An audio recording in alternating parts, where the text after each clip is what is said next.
Gérard Lenormand, l'une des voix d'or de la chanson française, a laissé une profonde impression sur les fans avec des ballades émouvantes telles que La ballade des gens heureux ou De toi. Mais derrière les lumières de la scène, Gérard portait en lui une profonde tristesse, un chagrin qui dura toute sa vie. Son plus grand chagrin, comme il l'a partagé dans son autobiographie Je suis né à 20 ans, 2007, a été le manque d'affection familiale dans ses premières années, en particulier la relation orageuse avec sa mère et le mystère de l'identité de son père biologique.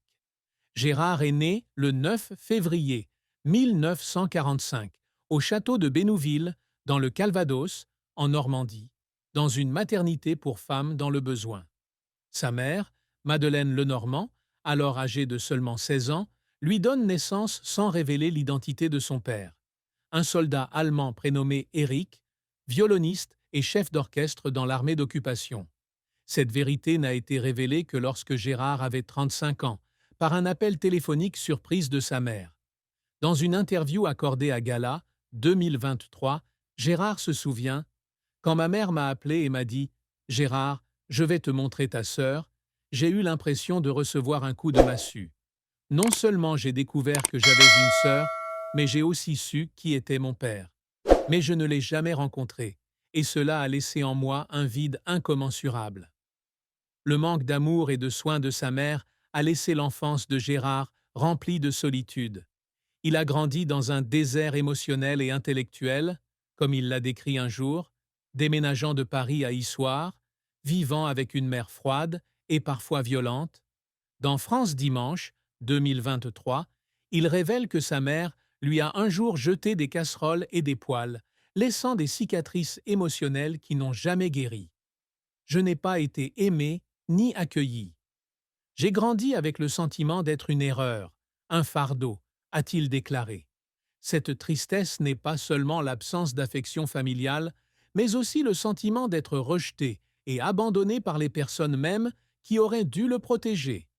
Bien qu'il ait par la suite pardonné à sa mère à travers la chanson Maman sur l'album Le goût du bonheur, 12-21, cette douleur reste une partie indélébile de son cœur.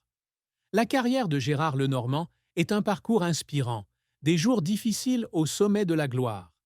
Il débute sa carrière musicale en 1967 avec son premier single, mais ce n'est qu'en 1968, lorsqu'il rencontre Brigitte Bardot et compose pour elle deux chansons, La fille de paille et Je voudrais perdre la mémoire, que son nom commence à être remarqué. En 1969, il part en tournée avec Sylvie Vartan, lui ouvrant la voie à de plus grandes opportunités. Son apogée de carrière survient en 1970, lorsqu'il remplace Julien Clerc dans le rôle principal de la comédie musicale Hair in Paris. Ce rôle lui a non seulement apporté une reconnaissance, mais a également affirmé son talent avec une voix haute, claire et émotionnelle. En 1971, Gérard signe chez CBS Disques et sort la chanson « Il », un énorme succès grâce à sa voix unique.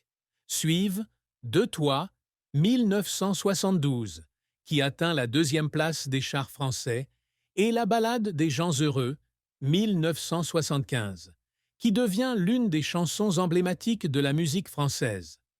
Durant les années 1970 et le début des années 1980, Gérard est l'un des artistes les plus populaires en France et dans le monde francophone, avec une série d'albums tels que Les matins d'hiver, 1972, Quelque chose et moi, 1974, et Si j'étais président, 1980. En 1994, l'album compilation Vos plus belles chansons devient disque d'or, consolidant sa position dans l'industrie musicale. En 1988, Gérard représente la France au concours Eurovision de la chanson à Dublin avec la chanson Chanteur de charme, un jalon malgré une 10e place seulement. En 2011, il réalise une nouvelle percée avec l'album Duos de mes chansons, en collaboration avec des artistes tels que Tina Arena et Patrick Fiori, qui atteint la 2e place des charts français et y reste pendant plus d'1 an. Ce retour prouve non seulement son attrait durable, mais montre également sa capacité à se réinventer dans une industrie musicale en constante évolution. Cependant, la carrière de Gérard n'a pas toujours été de tout repos. L'un des plus gros échecs fut l'album Heureux qui communique, 1988, qui devait marquer un retour en force, mais qui ne fut pas bien accueilli par le public.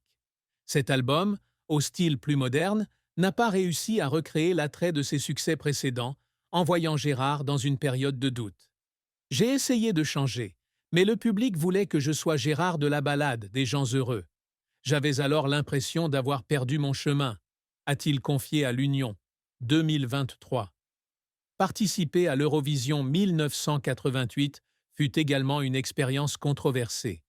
Bien que sélectionné par Antenne 2 et la SACEM, Gérard estime que le concours ne correspond pas à son style.